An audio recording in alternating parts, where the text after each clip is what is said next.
ذرا تصور کیجئے اگر آپ کوئی ڈرگ یا منشیات استعمال کیے بغیر، پاؤڈر سونگھے بغیر، کوئی انجیکشن لگائے بغیر کسی ایسے نشے کی لت میں گرفتار ہو جائیں جس کی نہ کوئی خوشبو ہو اور نہ دھواں، اور یہ آپ کو کہیں کا نہ چھوڑے۔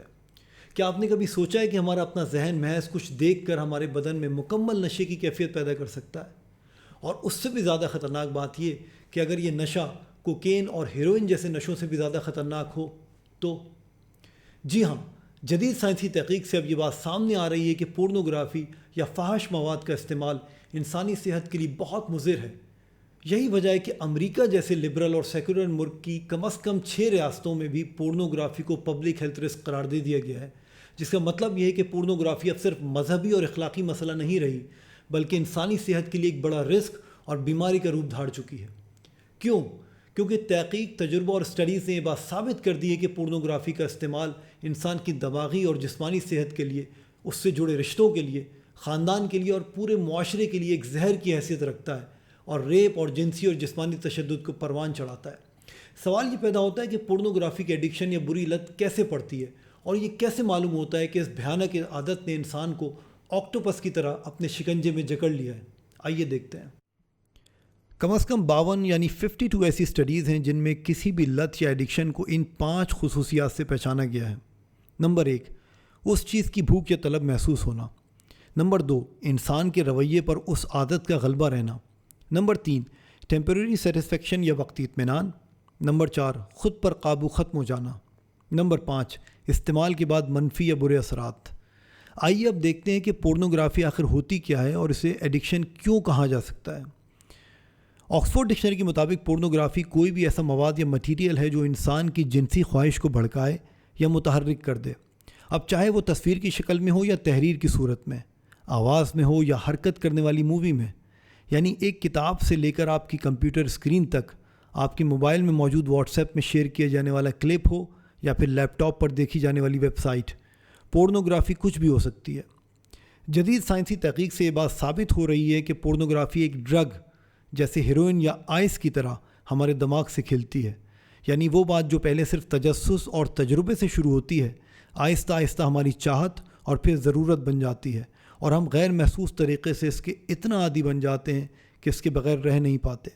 ہمارا ذہن دھیرے دھیرے اس کا اتنا عادی بن جاتا ہے کہ ہمیں روز بروز نہ صرف اس کی مقدار بڑھانی پڑتی ہے، بلکہ نت نئی ورائٹیوں اور اقسام کی تلاش بھی کرنی پڑتی ہے۔ ضروری نہیں کہ وہ تمام لوگ جو پورنوگرافی کا استعمال کرتے ہیں وہ اس کے عادی بن جائیں، لیکن اس کا فری یا مفت ہونا، آسانی سے گھر بیٹھے آپ کے موبائل یا کمپیوٹر پر میسر آ جانا، وہ باتیں ہیں جن سے اس لت کا پڑنا بہت آسان ہو گیا ہے۔ آج دنیا میں کم از کم 25 ملین پورن ویب سائٹس موجود ہیں جن سے ہر سال $14 بلین کمائے جاتے ہیں۔ پورنوگرافی کی لت کے نتائج اس سے بھی زیادہ خطرناک ہیں۔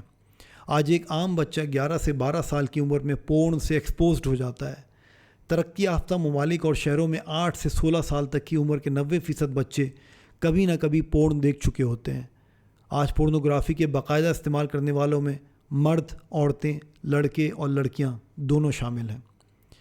کیا پورنوگرافی ہمارے دماغ کو بدل دیتی ہے؟ جی ہاں، آج بہت سے سائنسدان اور ریسرچرز اس بات سے متفق ہیں کہ پورنوگرافی کے استعمال سے نہ صرف ہمارے دماغ میں کیمیاوی تبدیلیاں رونما ہوتی ہیں، بلکہ حیران کن طور پر اس سے ہمارے دماغ کی اندرونی ساخت بھی بدل جاتی ہے۔ شروع میں ہم غیر محسوس انداز میں اپنے برین کو ٹرین کرتے ہیں کہ آج جو ہم نے دیکھا وہ ہمیں اچھے لگا، سو ہم اس کو دوبارہ دیکھیں گے، مگر پھر ہر بری لت کی طرح ہمارا دماغ پورنوگرافی سے آہستہ آہستہ کم سینسیٹیو یا آہستہ آہستہ کم حساس ہوتا جاتا ہے۔ سو بعد میں جس طرح نشے کی مقدار آہستہ آہستہ زیادہ اور جلدی جلدی چاہیے ہوتی ہے، بالکل اسی طرح ہمارا دماغ بھی پورنوگرافی کی زیادہ شدید اور عجیب اقسام کو تلاش کرتا ہے، اور ہمیں اس کو دیکھنے کی جلدی جلدی طلب ہونے لگتی ہے، اور پھر ہوتے ہوتے یہ ہماری زندگی کا لازمی جزو بن جاتی ہے۔ جرمنی میں ہونے والی ایک اسٹڈی کے مطابق وہ لوگ جو پورنوگرافی کے عادی تھے، ان کا دماغ کا خاص حصہ جسے گرے میٹر کہا جاتا ہے، نارمل لوگوں کی نسبت زیادہ سکڑ گیا تھا۔ یاد رہے کہ گرے میٹر وہی ہمارے دماغ کا حصہ ہوتا ہے جو ہماری زندگی میں اہم فیصلے کرنے میں اہم کردار ادا کرتا ہے، اور ہمارے جذبات، احساسات، یادداشت اور خود پر قابو رکھنے کے حوالے سے گرے میٹر بہت اہم ہوتا ہے۔ پورنوگرافی کے نقصانات کیا ہیں؟ پورنوگرافی کے نقصانات 2 طرح کے ہوتے ہیں۔ ایک تو انسان کی انفرادی زندگی پر اور دوسرا انسان سے جڑے خاندان اور معاشرے پر۔ پہلا نقصان تو یہ کہ پورنوگرافی کے یوزرز حقیقی دنیا پر تخیلاتی دنیا یعنی فینٹیسی ورلڈ کو ترجیح دینے لگتے ہیں، یعنی ان کو اصلی گوشت پوش کے انسان سے زیادہ اسکرین پر نظر آنے والے کرداروں کے جسموں میں زیادہ کشش محسوس ہونے لگتی ہے، اور ان کا ذہن عام اور حقیقی انسانوں کو بھی سیکچول آبجیکٹس یعنی جنسی اشیاء کے طور پر دیکھنا شروع کر دیتا ہے۔ یہ چیز شادی شدہ جوڑوں کی زندگی میں بہت تباہی لا سکتی ہے، کیونکہ ایک انسان اپنے پارٹنر یا شریک حیات کے جسم اور جنسی افعال کا موازنہ کرنے لگتا ہے ان لوگوں سے جن کو وہ پورنوگرافی میں اسکرین پر دیکھتا ہے، اور پھر مایوس ہوتا ہے۔ یہی چیز جائز رشتے میں سیٹسفیکشن یعنی اطمینان کو ختم کر دیتی ہے، اور آگے چل کر دھوکہ دہی یا چیٹنگ میں بدل جاتی ہے اور بات طلاق تک پہنچ سکتی ہے۔ پورنوگرافی کا دوسرا بڑا نقصان ذہنی اور جسمانی مسائل ہیں، جیسے مردوں اور خواتین دونوں میں ذہنی دباؤ، ازدواجی خوف یا ڈر، جنسی کمزوری اور چڑچڑاہٹ وغیرہ۔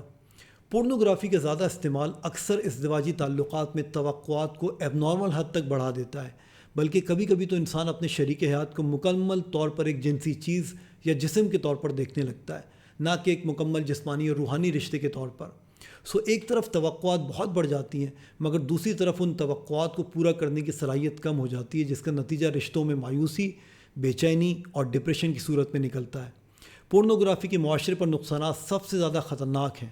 کبھی کبھی ایسا بھی ہوتا ہے کہ پورنوگرافی کا استعمال انسان کے لیے گھر کی تنہائی میں بھی ناکافی ہو جاتا ہے، اور وہ سارے تجربات اور حیوانی کام جو اس نے اسکرین پر دیکھے ہوئے ہوتے ہیں ان کو حقیقی دنیا میں انجام دینے کی ایب نارمل خواہش جاگ اٹھتی ہے، اور وہ بالآخر جرم کی دنیا میں قدم رکھ دیتا ہے، اور زیادتی، بچوں کے ساتھ زیادتی، اغوا اور قتل جیسے واقعات جنم لیتے ہیں۔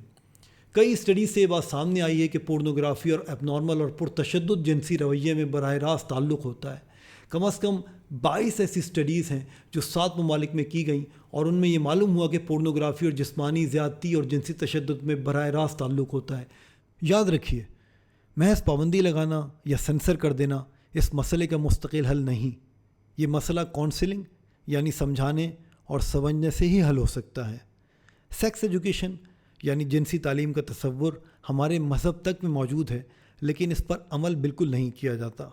نتیجتاً ہمارے بچے تجسس یا حساد کی وجہ سے یہ معلومات غلط ذرائع سے غلط وقت پر حاصل کرتے ہیں، جبکہ اصل میں یہ سب والدین کو یا والدین کی اعتماد والے ٹیچرز کو بچوں کو بتانا چاہیے۔